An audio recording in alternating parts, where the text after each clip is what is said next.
नमस्कार मित्रों, जय हिंद। अभी हम थोड़ा सा ध्यान देंगे। बहुत सारे हमारे भाई लोगों का मैसेज आया है, कुछ सिस्टर लोगों का मैसेज आया है। एक हमारी सिस्टर हैं जो झारखंड से मैसेज कर रही हैं कि सर ओबीसी का सेंट्रल गवर्नमेंट का सर्टिफिकेट बनवाने के लिए हमारे यहाँ बहुत दिक्कत है, कैसे बनेगा, क्या बनवाना पड़ेगा डॉक्यूमेंट्स वेरिफिकेशन में। तो सबसे पहले इसी सब्जेक्ट पर हम बात करते हैं। डॉक्यूमेंट्स वेरिफिकेशन में आपका क्या क्या ज़रूरी है, क्या क्या ज़रूरी नहीं है और क्या क्या ले जाना एकदम अनिवार्य है। तो सबसे पहले आप अगर जो सब इंस्पेक्टर के लिए फॉर्म फिलअप किए हैं तो आपको जाहिर सी बात है कि 10वीं क्लास का मार्कशीट और सनद और 12वीं का मार्कशीट और सनद तथा बीए चाहे बीएससी बीकॉम बीसीए जितना भी है ग्रेजुएशन डिग्री वो कोई ना कोई आप जो लगाए हैं उनका ओरिजिनल मार्कशीट लेकर वहाँ पे जाएंगे। साथ में जाति प्रमाण पत्र तथा निवास प्रमाण पत्र, जाति प्रमाण पत्र तथा निवास प्रमाण पत्र जितने भी अभ्यर्थी हमारे हैं जो कि सेंट्रल गवर्नमेंट के नहीं बनवा के राज्य गवर्नमेंट के बना के लगा के फॉर्म फिलअप किए हैं, अगर जो उनकी डॉक्यूमेंट्स वेरिफिकेशन के लिए उनको बुलाया जाता है तो उसके पहले आप सेंट्रल गवर्नमेंट का बनवा लीजिए, साथ में लेकर जाइएगा। क्योंकि उससे क्या होता है, आप अगर जो आपको मांगा जाएगा तो उस समय आप प्रस्तुत कर सकें। आप प्रस्तुत करेंगे तो बहुत ही अच्छा रहेगा कि मतलब आपको कोई लेकिन नहीं लगा पाएगा कि इस माने दस्तावेज की वजह से आपको रिजेक्ट किया जाता है या दोबारा बुलाया जाएगा या मांगा जाएगा या कुछ भी मतलब अदरवाइज कोई भी चीज़ के लिए आपको नहीं किया जाए। साथ में अपना आधार कार्ड ज़रूर लेके जाइएगा, मतलब उससे आइडेंटिटी प्रूफ होगा। साथ में आइडेंटिटी प्रूफ के साथ में आपका कॉल लेटर जो आया रहेगा उसको अगर जो कंप्यूटरीकृत है तो आप प्रिंट आउट करवा लेंगे, साथ में रखेंगे। और कोई खास विशेष कोई ज़्यादा सर्टिफिकेट की आवश्यकता नहीं है। आपका आधार कार्ड रहने से, निवास रहने से, जात रहने से और सारे सर्टिफिकेट्स जितने भी लगाए हैं, जैसे कि बहुत सारा उसमें ऑप्शन में भी होगा कि ड्राइवरी लाइसेंस, एनसीसी, सीबी, कुछ भी जितने भी आप डॉक्यूमेंट्स लगाए हैं ऑप्शन में क्लिक किए हैं कि मेरे पास ये अतिरिक्त डिग्री है, तो आप ज़रूर लेके जाइएगा उसको, अपने ओरिजिनल दस्तावेज वहाँ पे, क्योंकि वो सब मांगा जाएगा और देखा जाएगा, चेक किया जाएगा।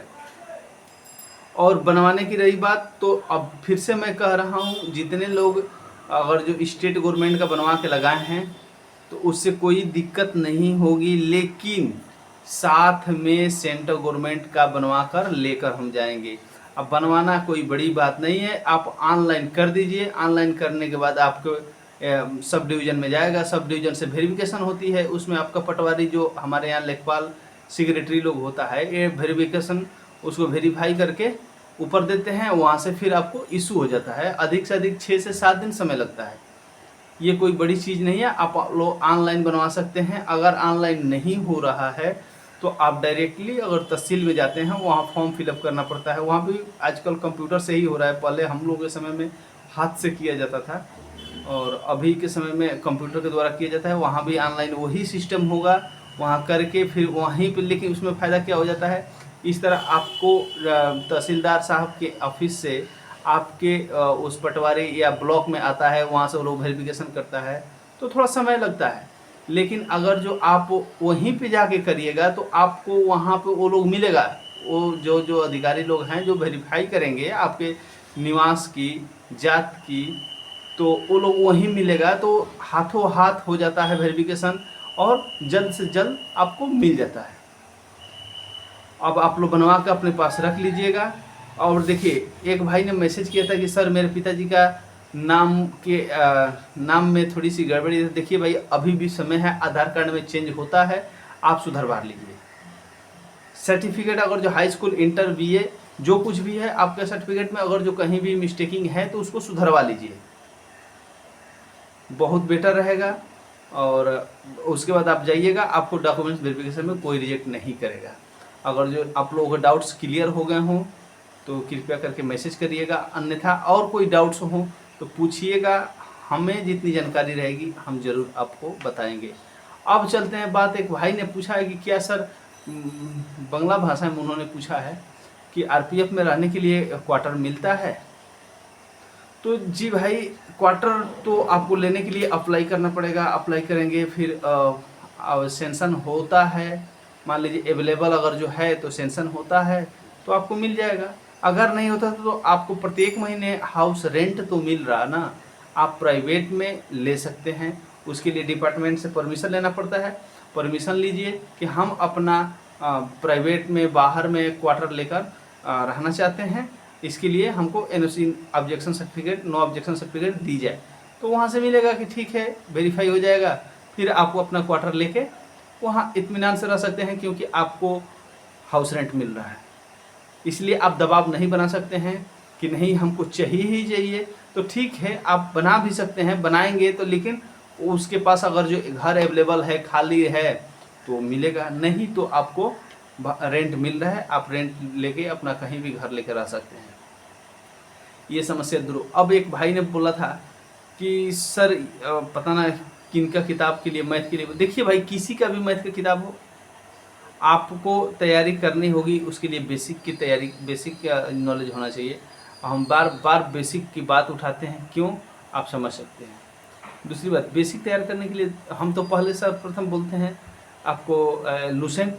दूसरा, एच.डी. यादव के एक अंकगणित आता है, लेखक हैं एच.डी. यादव, अंकगणित। उस किताब को हम देखे हैं, बहुत ही अच्छा है। बेसिक ही उसमें दिया है, बेसिक ही दिया है, मनोबल को बढ़ाने वाला क्वेश्चन दिया है। उससे आप मोटिवेट होंगे, आपकी उत्साह उमंग को बढ़ाएगी, आप बहुत ही सकारात्मक में जाएंगे, आप नकारात्मक नहीं जाएंगे। तो इसलिए एच.डी. यादव का भी किताब अच्छी है बेसिक तैयारी करने के लिए। उसको आप लोग लाइए और अच्छे से लगन मगन से मेहनत करिए, आप लोगों को सफलता जरूर हासिल होगा। अब चलते हैं, एक भाई ने बोला पता ना किस चीज़ का वो ऑपरेशन कराया हुआ है। तो देखिए भाई, ऑपरेशन से कोई दिक्कत नहीं, कोई अंग अगर जो डैमेज नहीं है, आपके हर एक अंग सुचारू रूप से प्रकृति ने जितना बनाया है, जिस प्रकार से कार्य करने के लिए, उस प्रकार से अगर जो कर रहा है, उस टाइप से है, तो कोई दिक्कत नहीं होगा। आप अगर जो किसी चीज़ का ऑपरेशन या घाव या चोट है, उसको अगर ठीक करा लिए हैं, वहाँ से आप फिट हैं, तो डिपार्टमेंट को क्या दिक्कत है, वहाँ पर डॉक्टर साहब बैठे रहेंगे। मान के चलिए आपके चेस्ट में ही कोई प्रॉब्लम थी, या कहीं कट गया था, पिट गया था, कुछ भी, या हाथ में चोट लगा था, फिर भी आपका हाथ अगर ठीक हो चुकी है, अगर फिट हो चुकी है, आप उस पर पूरी तरह से लोड दे सकते हैं, तो उसमें क्या प्रॉब्लम है, कोई प्रॉब्लम नहीं है, आप फिट हो जाओगे। हाँ, अब मान लीजिए हमारे हाथ में चोट लगा, हमारे ये उंगली आधा कट गया, तो फिर क्या फिट हो पाएंगे, कभी नहीं हो पाएंगे। ये उंगली फोर्स के लिए ये सब अनिवार्य चीज़ है, रहना ही चाहिए, सही सलामत रहना चाहिए। तो इसलिए बहुत ज़रूरी चीज़ है। अगर जो ठीक हो गया है, जिस टाइप से प्राकृतिक होता है, प्रकृति रूप जिसे बनाया है, उस टाइप से अगर है, उस टाइप से अगर कार्य कर रहे हैं, तो कोई दिक्कत नहीं होगा। हम आपको स्पष्ट आज बता देते हैं कि कोई आपको प्रॉब्लम नहीं होगी, कोई आपको जानबूझ के नहीं। हाँ ठीक है, तबीयत खराब होती है, इंसान है हम लोग। हाँ, इंसान का तबीयत, डॉक्टर साहब का भी तबीयत खराब होता है, क्यों नहीं होता है, उनका भी कुछ हादसा उनके साथ भी हो सकता है। जैसे मेरा ही देखिए, यहाँ पे कटा वाला है, बहुत छोटे थे तो चोट लगा था, और बहुत सारे जगहों पे कटा पिटा है शरीर में। तो ठीक है, हुआ था, ठीक हो गया है, हमारा हर एक अंग सही रूप से काम कर रहा है, तो हमको क्यों कोई अनफिट करे। हाँ, अब बोलिए कि हमारा आँख नहीं घूमता है, क्या हम फिट हो जाएंगे, तो आप कैसे फिट हो जाइएगा भाई। फोर्स में आँख की बहुत वैल्यू है, हाथ का, मतलब शरीर का हर एक अंग का फोर्स के लिए बहुत ज़रूरी चीज़ है। इसके बिना आपको रिजेक्ट किया जा सकता है। तो आपको हर एक चीज़ को फिट करना है, फिट रखना है, क्योंकि मान के चलिए आप फोर्स बन रहे हैं, एक बल सदस्य बन रहे हैं, आपका ड्यूटी लगेगा, आपको चारों तरफ देखना पड़ता है, हर एक चीज़ करना पड़ता है। इसीलिए तो इतनी हार्ड ट्रेनिंग कराई जाती है कि आपको एकदम सशक्त कर दिया जाए, मतलब आपको इतना तैयार किया जाएगा कि आपको कोई मतलब पछाड़ ना सके। किसी भी क्षेत्र में, रनिंग की क्षेत्र हो, पुशअप, दंड, उठ बैठ, लंबी कूद, ऊंची कूद, गोला भाला, जितनी भी है सारी चीज का ट्रेनिंग कराई जाएगी, चाल ढाल, खाना पीना, रहना, सब कुछ। हाँ, एक भाई ने मैसेज किया था, सर ट्रेनिंग के दौरान क्या बाहर जाने के लिए, तो देखिए भाई बाहर आपको जाने के लिए परमिशन नहीं होती है। हाँ, आप जा सकते हैं विशेष कंडीशन पे। मान लीजिए आपका तबीयत खराब है तो आप प्रॉपरली आप डॉक्टर के पास जाएंगे और डिपार्टमेंट के लोग लेकर जाएंगे, वहाँ से उस्ताद जो रहेंगे, ट्रेनर रहेंगे, उनका जिम्मेवारी है आपको ट्रीटमेंट करवाना, वहाँ पर हॉस्पिटल लेके जाना, डॉक्टर से दिखाना, वो कराएंगे, आप करिएगा। अब ऐसे सोच रहे हैं कि हमारा ट्रेनिंग पीरियड अगर 7 बजे ख़त्म हो रहा है तो हम कहीं गायब हो जाएं, तो नॉट अलाउड है। ये आपको 24 घंटा वहाँ पर रहना पड़ता है। आप फोर्स में हैं, ट्रेनिंग कर रहे हैं, तो सोना भी ट्रेनिंग का एक हिस्सा है, कूदना भी एक हिस्सा है। उसमें जो पॉलिशमेंट के रूप में दी जाती है वो पॉलिशमेंट नहीं है, वो एक ट्रेनिंग का पार्ट्स है। आपको ट्रेनिंग कराया जा रहा है, जैसे डाडू चाल हुआ, फ्रॉक जंप बोलते हैं, और front rule, back rule, side rule, जितनी है ये सारा एक ट्रेनिंग का पार्ट्स है।